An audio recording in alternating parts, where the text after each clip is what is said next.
someone was looking at a house that was a fixer-upper versus the house across the street that was turnkey, and the house across the street was worth $500K, and this house we're looking at needs $150,000 worth of upgrades. Is it? Do you typically say, well, okay, well, at 150, I'll offer 350, or will I offer less than that because of the aggravation that you got to go Less. through? Less. Okay. Less for the aggravation. Because the theory is, look, there are stupid people in the world. There's always stupid people in the world. But you have to assume that if it needs $150,000 worth of work, that when you get into it, yeah, it could be more.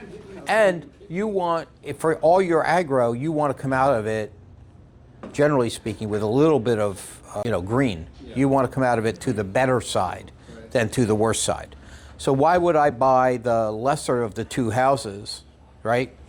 But think about this, and I go through this all the time with people. They buy the house that's finished, right? It's all done, move in. Within 3 months or a year, the countertops are out on the street in garbage. The flooring's in garbage. It's cheaper, do it the way you want. Yeah. So which way do you want to do it? I prefer, the thought of fix it up your way.